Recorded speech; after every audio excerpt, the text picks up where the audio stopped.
Now, retail inflation has risen to 7% again. It has risen once again in August. This after retail inflation actually fell in the last 3 months. So it is essentially inflation that is once again on the rise for the first time after 3 months. Let's go right across to NDTV's Priyanshi, tracking the details of the story. Priyanshi, break down the numbers for us. Well, Rishika, the main point of concern, as you've mentioned, is that inflation has again risen after falling for 3 months straight.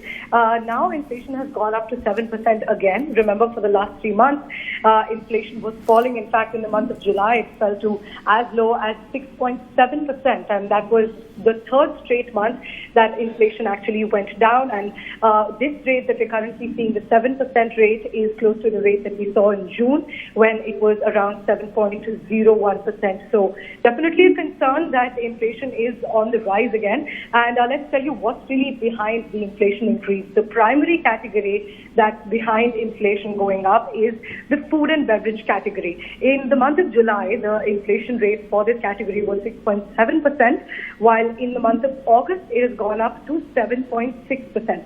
So almost a percentage point increase that we're seeing in the food and beverage category. So the basic essentials for all Indians, that's what's getting the most expensive. That's what's increasing the pressure of inflation the most out of all categories. If we also get you another important pointer, which is concerning, is that like a lot of things in our economy, even inflation is hitting the rural India harder, and that's the case for the third straight month. For the last 2 months, rural inflation has been above urban inflation, and even in the month of August, that trend unfortunately continued, and rural inflation has been above urban inflation for the third straight month.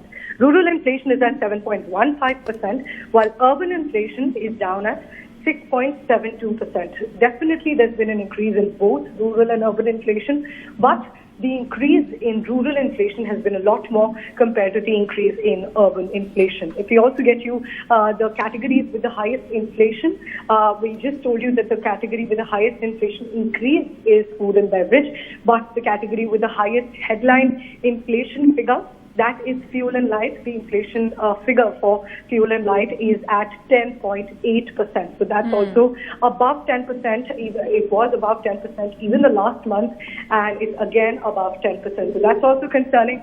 If we get you the food index, that is one headline retail inflation figure, which we call the consumer price index, or the CPI, and there's also another index that measures the food inflation, which is called the CPI. So that has increased from 6.69% in the month of July to 7.62 in the month of August. So definitely we're seeing that the major increase, the major pain point in the inflation figure is the food and beverage category, and that's really concerning because, of course, that's an essential, something that the common people cannot cut down on.